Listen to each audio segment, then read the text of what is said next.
예, 오늘은 그 진실과 명분이라는 두 가지 키워드가 있죠. 이 말씀을, 이 단어를 통해서 장자의 명분과 더불어서 이 말씀을 나누고자 합니다. 예, 진실은 무엇일까? 라고 생각이 먼저 이렇게 드는데요. 진실 전에 사실이라는 게 있죠. 많은 사람들이 사실은 하면서 내기도 하기도 하고 또 진실은 그런 얘기도 하는데, 사실과 진실은 약간의 차이는 있어요. 실자는 실자인데 사와 진 차이가 있죠. 이 차이가 무엇일까? 사실은 지금 현재 일어나고 있는 일이에요. 여러분이 이제 눈으로 보여지고 있는 모습이에요. 어떤 일이 있으면 교통사고 딱 났어요. 여러분이 교통사고 현장을 딱 봤어요. 그 자체와 같은 거예요. 오늘 이 시간 예배하고 있는 자체가 우리는 예배했습니다. 사실은 예배했습니다. 예배했던 자체는 현재 일어나고 있는 일 아니겠습니까? 여러분 눈에 보여지는 대로 그 모습이에요. 그런데 진실이라는 것은 거짓이 없는 사실이다 라는 것입니다. 거짓이 없는 사실. 여러분의 어떤 일들을 할 때마다 옛날에 세월호니 뭐니 진실을 밝혀라 그런 얘기 하잖아요. 사실을 밝혀라 하는 얘기 합니까? 그런 얘기 안 하죠. 진실을 밝히라 하는. 진실을 밝히라는 얘기는 거짓말하지 말아라. 거짓이 없는 참을 드러내라. 그런 얘기를 하는 거죠. 그 뒤에 바탕이 되는 게 뭐냐? 왜 이런 일이 생겼는지, 왜 이렇게까지 되어졌는지 눈에 보여지지 않지만 그 뒤에 뭔가가 있었기 때문에 이런 일까지 생긴 거 아니겠냐 하는 거거든요. 그래서 그 참, 어떻게 보면 거짓이 없는 사실을 드러내라 라고 얘기하는 거와 같거든요. 그래서 진실. 근데 세상 사람들은 무엇을 중심으로 사냐면은 사실을 중심으로 살거든요. 그래서 많은 사람들이 사실대로 하다 보니까 어떤 일, 그 진실을 못 보고서 그 사실, 겉에 드러난 것만 가지고 오해를 하고 왜곡되어지기도 하고, 그래서 다툼이 일어나고, 연인들이 잘 싸우는 이유가 뭘까요? 사실 서로가 사랑해요. 서로 사랑하는데 겉으로 드러난 저 표정과 겉으로 드러나는 행동, 겉으로 드러난 말, 이것 때문에 순간 감정이 상해가지고 싸우잖아요.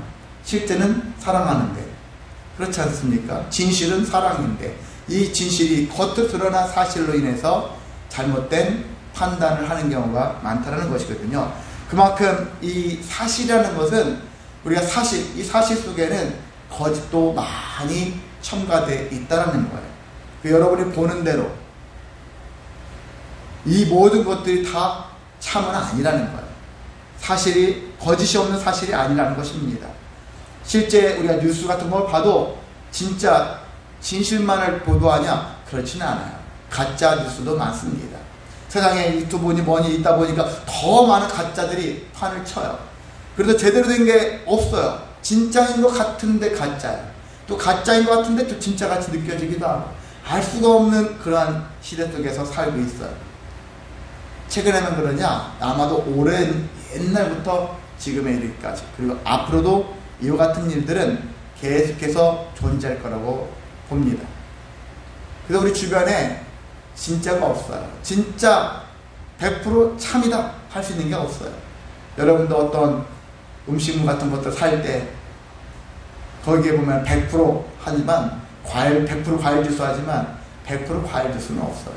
뭘 첨가하고 다른 거 첨가해가지고 만들죠.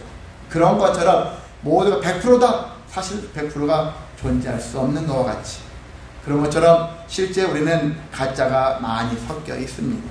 근데 우리는 어떤 인생을 살아가야 되느냐? 진실을 자꾸 찾아갈 수 있는, 진실을 추구하는, 진실을 사모하는 그런 마음이 있어야 합니다. 사람으로 살아갈 때 내가 가짜 인생, 가짜에 녹아져 있는 가짜의 환경 속에 거기에서 살아가는 것은 삶이 합당치 못하지 않습니까? 내가 그냥 살려면 진실한 삶을 살아가는 자들과 함께 진실한 삶을 살아야 되지 않겠습니까? 근데 진실한 삶을 어디서 살아갈 수 있을까?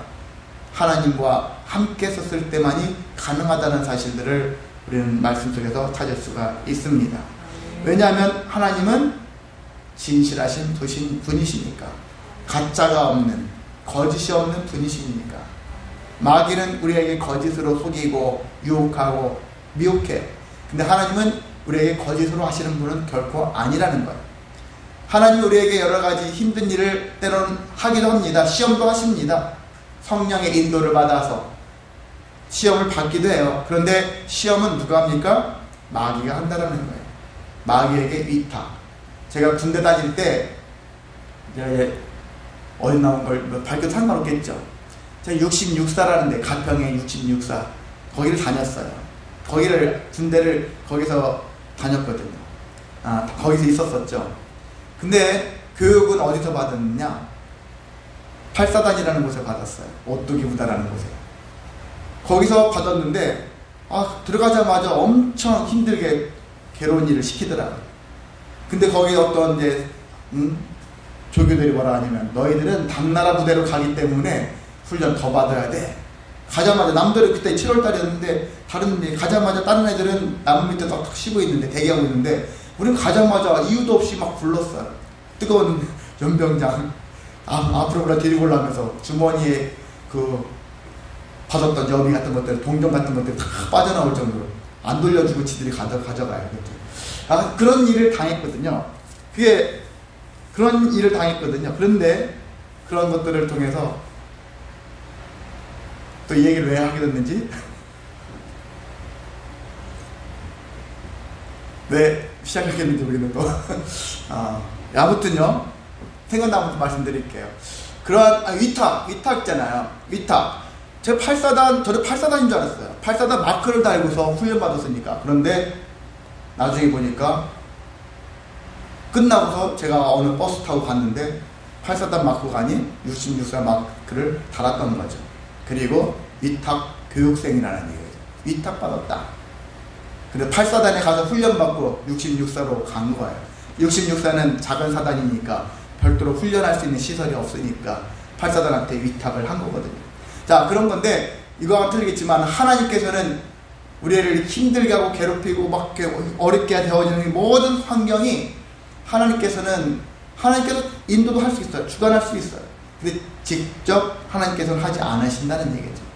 그다음 어떤 시험에 대한 전문가는 마귀니까 마귀에게 위탁을 하는 거예요.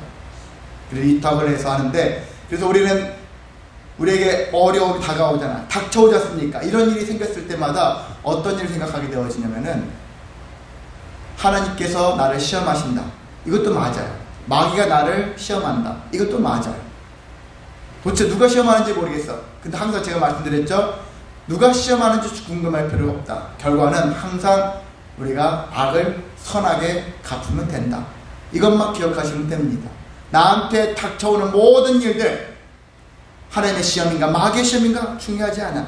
나는 다 모든 걸 악을 선으로 갚기만 하면 된다는 마음을 가지고 임하시면은 여러분이 좀 더 진실한 삶에 가깝게 나갈 수가 있습니다. 자, 하나님은 진실하신 분이라겠죠. 그래서 또한 선하신 분이면서 세상의 모든 진실이 무엇인가를 다 알고 계신 분이다 라는 사실입니다. 그래서 여러분이 하나님을 가까이 하면 어떻게 될까요? 하나님은 진실하신 하나님이니까 내 삶도 진실에 가까워지는 삶을 살 거예요. 여러분이 악한 친구를 만나면 나도 모르게 어느새 악한 일을 하게 되어 있잖아요. 내가 착한 아이를 만나면 나도 모르게 착한 모습을 내가 살아갈 수가 있지 않습니까? 그와 같이 내가 함께하는 자, 같이 하는 자가 누굴까? 하나님이어야 한다는 얘기죠. 진실하신 하나님. 그러면 나도 진실에 가까운 삶을 살게 되어지고 그리고 이 새하늘 속에서 진실을 발견할 수 있는 눈을 가질 수가 있다는 사실입니다. 근데 여러분이 이제 여러분들 꽤 신앙생활을 했기 때문에 세상에 나가면 세상이 낯설어야 돼요. 세상이 낯설고 세상이 이상한 거야. 이거 이상한데. 근데 어떤 친구들은 어딜 가도 하나님 안 믿는 친구들은 거기가 다 안전한 줄 알고 거기가 다 좋은 줄 알고 막 살아. 근데 우리는 딱 보면 이제 여기는 뭔가 악이 가득한 곳이구나. 그 느낌이 있잖아요. 그 마음이 여러분에게 있지 않습니까? 그만큼 여러분은 하나님과 가까이 하면 할수록 그런 느낌을 많이 가질 수가 있거든요. 그래서 선과 악도 구별할 수 있는 그런 능력들이 생겨질 수 있는 것입니다. 자, 그래서 우리가 진실에 가까운 삶을 살자. 진실한 삶을 100% 살 수는 없어요. 근데 진실에 가까운 삶을 살기 위해서 몸부림치는 저와 여러분 되시기를 원하고 그 진실을 진실한 삶을 살기 위해서는 하나님이 필요하다는 사실들을 다시 한번 여러분이 깨달으시기를 소망합니다. 두 번째는 이제 명분이죠. 명분이란 말 여러분 많이 쓰죠. 사람들은 명분을 되게 중요시 여겨요. 대부분 어떤 일을 할 때 그 명분이 있습니까? 없습니까? 그 명분이 있으면 해요. 명분이 없으면 안 해요. 여러분도 이게 예배하잖아요. 명분이 있으니까 예배를 하는 거예요. 명분이 없다 생각하면 이 예배에 참석하지 않아요. 나한테 명분이 없네? 그 생각이 들면 안 하는 것이죠. 그래서 사람들의 명분에 따라서 하고 안 하고 하는데, 그 어떤 사람들이 이렇게 명분을 또 핑계거리 삼는 사람들도 종종 있어요. 정말 해야 되는데, 저요 이래서 못하겠어요. 저래서 못하겠어요. 저래서 안 하겠어요. 그래서 핑계거리로 명분을 이용하는 사람들도 있어요. 많은 사람들이 그 명분을 그럴 때 내세우는 경우가 있는데, 저와 여러분은 그런 핑계를 대기 위한 명분이 아니라 진짜 명분, 제대로 된 명분, 진실에 가까운 명분을 우리 발견하고 그 명분에 맞는 일들을 힘써 행하는 삶이 우리에게 필요합니다. 그래서 어떻게 해야 되느냐? 하나님께서 우리에게 명분을 주시거든요. 믿어야 될 명분, 네가 그렇게 살아야 될 명분, 그런 수많은 명분들이 있잖아요. 근데 오늘 본문에 보니까 또 다른 명분이 하나 있죠. 이름하여 장자의 명분. 이 명분을 주셨어요. 명분을 주시면 하나님께서 주셨다는 얘기는, 야, 이 명분을 내가 너에게 주노라. 너희는 그 명분에 따라서 행하라. 그렇게 살아라. 그런 뜻으로 여러분이 받아들이면 되겠습니다. 자, 장자의 명분. 장자의 명분을 우리의 심리를 잘 아시죠? 나는 명분이 있어야 좀 합니다. 그랬더니 하나님이, 그래, 얘 딱 장자의 명분 줄게. 그 장자의 명분 받아와서 그 장자의 명분에 맞게 살아야 되는데, 그럼 장자의 명분이라는 것은 무엇일까? 명분이라는 말이 되게 어려웠지만 장자의 상속권이다. 상속을 받는 권리, 상속받을 권리. 장자의 상속권이 장자의 명분입니다. 다른 또 여러 가지 의미로 본다면은 아버지의 축복을 받은 자. 부모님이 뭐 자식을 위해서 축복을 다 하겠죠. 근데 특별히 장자에게 행하는 축복이 있거든요. 장자에게. 그리고 다른 형제들보다도 대우가 달랐어요. 구약성경에 따르면은 재산도 2배를 더 줬어요. 여러 가지가 이유가 있겠죠. 사실 장자랑 차자가 놓고 보면은, 저도 차남으로 살았지만은 장남이 받는 무게를 체감을 못 하겠더라고요. 장남으로서 자체가 갖는 그 무게감, 가족의 대표로서 뭘 해야 된다라는 그런 무게감이 참 크더라고요. 차남은 자유로워요. 사실 그에 비하면. 그래서 장남이 더 가져가야 된다는 것들은 저는 지금도 그 생각이 들어요. 물론 요즘에는 다른 일이지만 옛날 같은 경우는 장남이 또 실제 가족을 위해서 많이 희생도 했고, 이제 그런 관점에서 놓고 본다면은 장남이 좀 더 가져가야 되는 것은 맞다라고 저는 생각이 들긴 하거든요. 그걸 또 반대하는 사람도 있겠지만, 서로 안 모시고, 부모님 안 모시고 다르게 하고 다 개인 플레이 하면은 1대1을 해야 되겠지만은, 그런 것이 아닌 정말 가족을 위해서, 부모님을 위해서, 형제들을 위해서 힘쓰는 그런 사람들도 있거든요. 그런 사람들이라면은, 그런 사람들은 다른 가족들보다 조금 더 재산을 가져가는 것도 나쁘지 않다라고 생각이 드는 것이거든요. 자, 그렇게 2배의 상속을 받았고요. 장자의 명분을 가진 자는 가족의 대표가 되어졌어요. 그래서 가족에 어떤 일들이 있을 때마다 회의할 수 있고, 그것을 주장할 수 있고, 그대로 시행할 수 있는 능력도 가졌다라는 것입니다. 그래서 제일 중요한 것은, 우리가 여기서 장자의 명분에 섰을 때 일반 세상에서 말하는 장자의 그런 권한, 그걸 떠나서 영적인 측면에서 접근을 해야 한다는 것이거든요. 하나님이 우리에게 어떤 명분을 주셨을 때는 영적인 측면으로 접근을 하는 거예요. 그냥 눈에 보여지는 대로 세상살이처럼 누구나 하는 것처럼 하는 것이 아니라, 하나님이 왜 장자의 명분을 주셨을까? 이것을 영적인 눈으로, 영적인 마음으로 보자는 것이죠. 자, 장자의 명분을 왜 주셨을까? 이 장자는 다른 것만 열심히 부모님 잘 섬기고 형제들을 잘 돌보라는 그런 의미뿐만이 아니라, 제일 중요한 것, 신앙의 전수라는 것, 믿음을 전수시키는 것, 하나님의 말씀을 받고 그 말씀을 후손들에게 전수하는 거예요. 그래서 신앙을 계속 계승시키는 거예요. 계속 장자 해가지고 피만 전수시키는 씨만 그리고 성씨만 계속 전수하는 그런 가문이 아니라 신앙을 전수하는 사명이 있다는 것입니다. 그 나는 장자의 명분을 받았다 했다면은 영적 측면에서 하나님의 말씀을 가진 자가 되어야 하고, 이 말씀을 가족들에게, 내 후손들에게 계속 증거를 하면서 살아야 한다는, 어떻게 보면 부담 아닌 부담이겠죠. 근데 선한 부담, 거룩한 부담을 가져야 하는 것입니다. 자, 그래서 이 진실과 명분이라는 말씀을 토대로 오늘 야곱과 에서와 야곱, 이 쌍둥이 두 형제에 대해서 함께 말씀을 나누고자 합니다. 자, 형 에서 있죠? 형 에서는 사냥을 아주 잘하는 사람이었습니다. 사냥을 잘해서 성경에 보면 들사람이다. 들에서 머문 시간들이 훨씬 많거든요. 들사람이 되었고, 동생 야곱은 가정에서, 집에서 주로 많이 있었어요. 장막에 거주하는 일이 많았다 그랬어요. 그래서 저도 보면은 저 어릴 적에 제 여동생은 에서 같은 그런 친구 같아요. 집에 오면은 가방을 놓고 바깥에 많이 나가요. 저는 집에서 가만히 있어서 엄마랑 함께 콩나물 다듬으라면 콩나물 다듬고 집안일을 좀 많이 도왔거든요. 동네 사람들이 오빠랑 동생이 바뀌었으면 좋겠다 그런 얘기 할 정도로 저는 집사람, 집에서 좀 머물 그런 일들이 많았거든요. 자, 무엇이 좋다 옳다 그런 것이 아니라 사람마다 그 기질과 성격과 환경에 따라서 이렇게 살게 되어지니까, 그래서 이렇게 그래서 뭐 들사람 되어가지고 사냥 잘했다 해가지고 사냥꾼이라 해가지고 나쁜 건 아니거든요. 그게 중요한 게 아니에요. 무엇을 하고 있느냐가 중요한 것이 아니라 자기에 주어진 삶 속에서 자기가 무슨 마음을 가지고 어떤 태도로 살아가느냐, 이게 제일 중요한 것인데, 보면은 어느 날 에서가 돌아오죠. 들에 나갔다 돌아왔는데 너무 배고파요. 너무 배고파가지고 집에 들어왔는데 마침 야곱이 팥죽을 쓰고 있었어요. 팥죽을 쓰고 있었는데 팥죽 냄새가 막 구미가 땡겨서 배고픔을 더 가중시키죠. 그래서 에서가 배고프니까 팥죽 한 그릇 좀 달라 그렇게 얘기했는데 야곱이 선뜻 내주지 않습니다.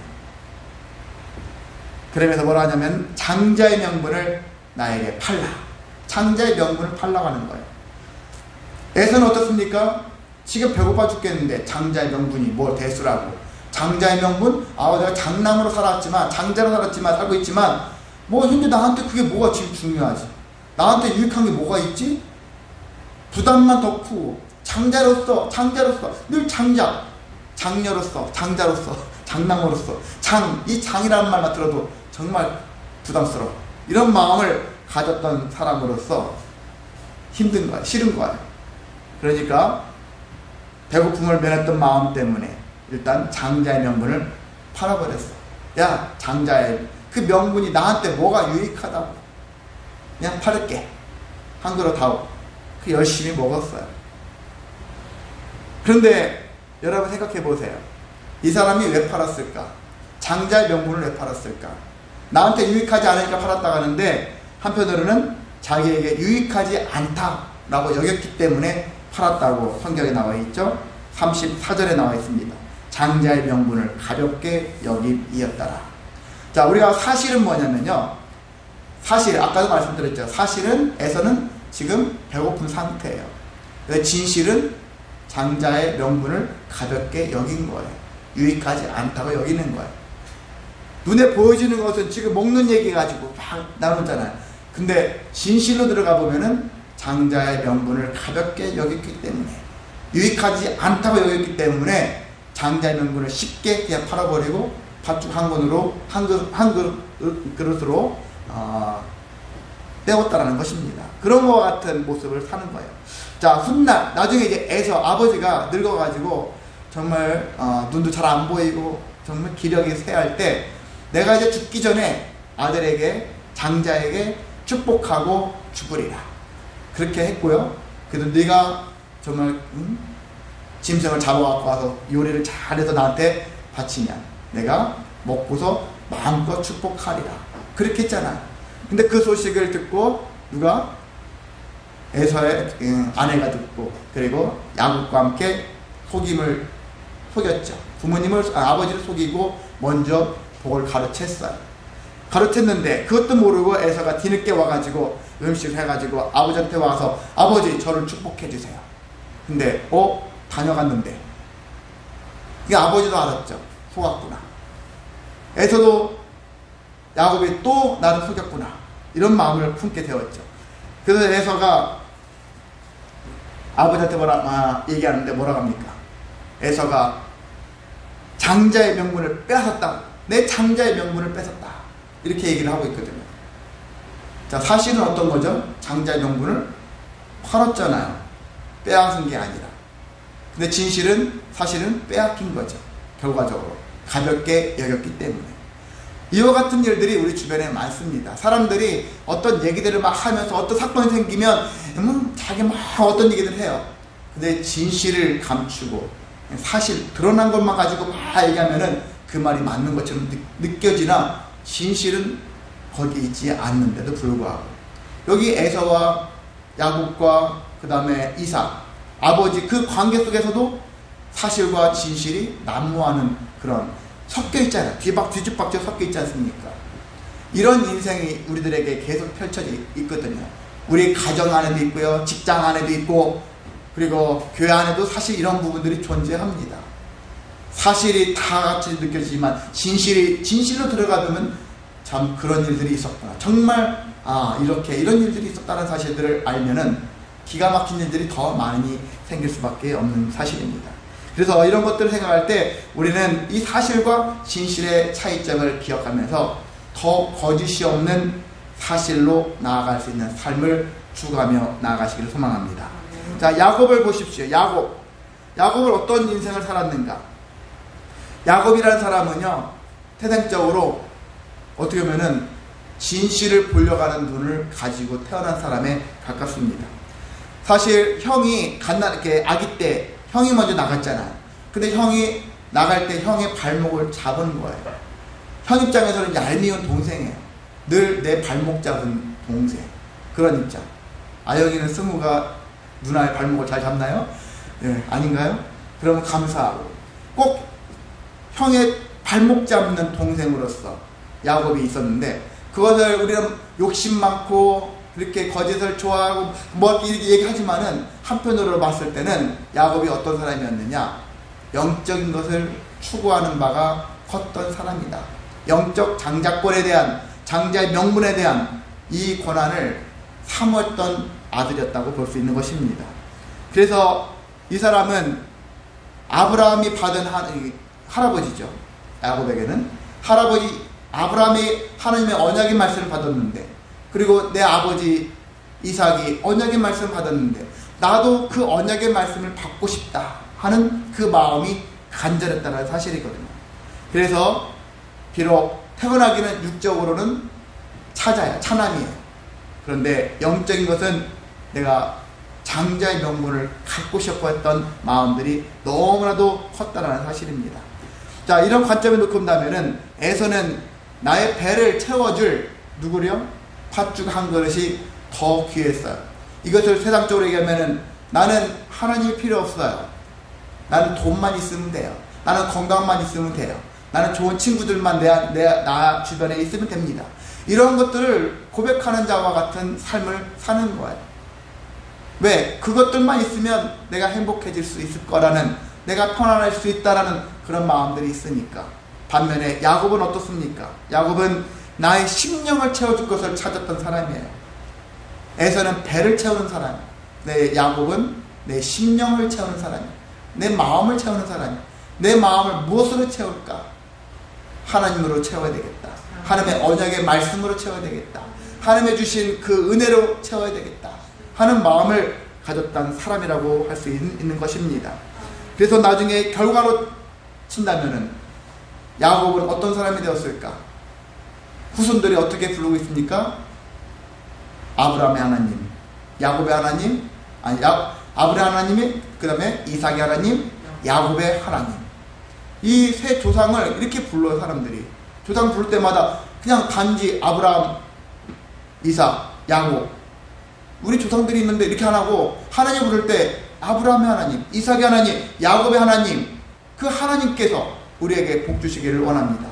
이와 같은 고백을 하고 있지 않았습니까? 에서의 하나님이라 하지 않아요. 야곱의 하나님이라고 합니다. 성경에 여러분 쭉 읽다 보면 이 아브라함과 이삭과 야곱의 하나님을 계속 이스라엘 백성들, 후손들이 부르고 있는 것들을 볼 수 있습니다. 이와 같은 영적 계보가 에서의 하나님이 아닌 야곱의 하나님으로 딱 바뀌어졌어요. 놀라운 일이거든요. 그냥 간과할 수 있는 일이 아닙니다. 나의 삶 속에 이런 일들이 있다니, 이런 마음을 우리 가져야 하는 것입니다. 자, 이처럼 장자의 명분이라는 것은 단순하게 육체적으로 제일 먼저 태어난 사람들한테 사실 우선권은 주긴 줘요.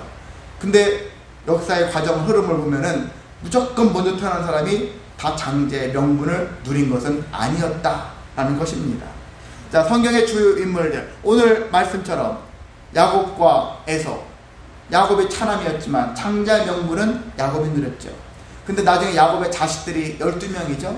첫 번째 아들이 누구죠? 루벤이라는 아들이 있어요. 근데 영적 장자의 명분의 계보는 누구한테 가느냐? 유다한테 가요. 유다는 네 번째 아들이거든요. 유다의 계보로 가서 나중에 여기서 다윗도 나오고 여기서 예수님도 나오는 거예요. 영적 계보가 이렇게 흘러가고 있습니다. 여러분이 모세는 장남인가요? 아니죠. 모세의 형이 있었습니다. 아론인데 물론 아론도 하나님의 일들을 행했던 사람이지만은 성경의 역사의 흐름은 사실 모세에게 있는 거예요. 장자의 명분이 모세에게 있다 해도 과언이 아니라고 할 수 있습니다. 자, 그리고 다윗도 생각하면 이스라엘 사람들이 그렇게 위대하게 존경하는 인물이 다윗이거든요. 우리 세종대왕이잖아요. 근데 다윗인데 이 다윗은 8번째로 태어났어요. 8번째 태어난 막내예요. 그 집안의 제일 막내였는데 이 다윗이 장자의 명분을 차지한 거예요. 놀랍지 않습니까? 이 장자의 명분을 가진 자가 되었어요. 자, 그래서 우리는 육적으로 장자가 아니어도 장자의 명분을 포기하지 말아야 된다. 저 오빠가, 저 언니가 장녀니까 나는 그냥 포기하고 살을래. 이런 마음으로 살면 안 된다는 거거든요. 나도 장자의 명분을 가지고 살고 싶다. 그런 마음을 소망해야 한다는 것이거든요. 야곱처럼 그런 마음을 사모하는 마음들이 있어야 한다는 사실입니다. 그러면 육적으로 장자로 태어난 사람, 장녀로 태어난 사람은 어떻게 되느냐? 이 사람 역시 장자의 명분을 사모해야 하는 것입니다. 먼저 태어난 것에 우선권을 받았잖아요. 자, 예수님을 생각해 보세요. 예수님은 장남이에요. 예수님 포함해서 7남매 이상이에요. 남자들만 예수님 포함해 5명이에요. 성경에 보면. 그리고 자매들도 2사람 이상 있습니다. 최소한 7남매 이상이에요. 그렇기 때문에 그 중에서 제일 우두머리, 제일 맞이 예수님이거든요. 육적으로도 예수님이 장남이었지만은 영적으로도 장자의 명분을 가지고서 장자의 명분의 삶을 살아냈던 분이 예수님이었다라는 사실이거든요. 자, 이것을 토대로 우리가 무슨 생각이 되냐면은 그럼 그 집안에는 장자의 명분을 가진 사람이 한 사람밖에 없습니까? 아니에요. 7남매면 7남매가 다 장자의 명분을 가질 수가 있습니다. 하나님은 째째하게 누구만 택해서 너만 장자의 명분 줄게, 이 집안에서 너만 줄게, 그게 아니에요. 장자의 명분을 사모하는 모든 자들이 다 가질 수가 있다. 이 사실이거든요. 그래서 사실상 먼저 태어난 것, 육적으로 먼저 태어나고 나중에 태어난 것, 이게 의미가 없어요. 결과론적인 것은 우리가 다 하나님을 믿으면, 하나님의 말씀을 사모하면, 하나님이 주신 장자의 명분을 사모하면 다 장자의 명분대로 살아갈 수 있는 삶을 하나님께서 주신다는 사실입니다. 그러니까 모두에게 기회를 주시는 거예요. 우리의 구원도 마찬가지죠. 구원도 모든 자들에게 다 문을 열어주셨어요. 내가 너만 구원할게.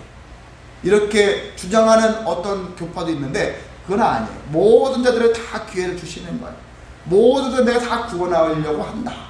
그렇게 하셨음에도 불구하고 사람들이 싫어요. 당신 누군데? 난 관심 없어요. 그래서 하나님을 안 믿는 것이지. 하나님께서는 미리 정해놓고서 너만 구원할 거야. 그렇게 하지 않는 거죠.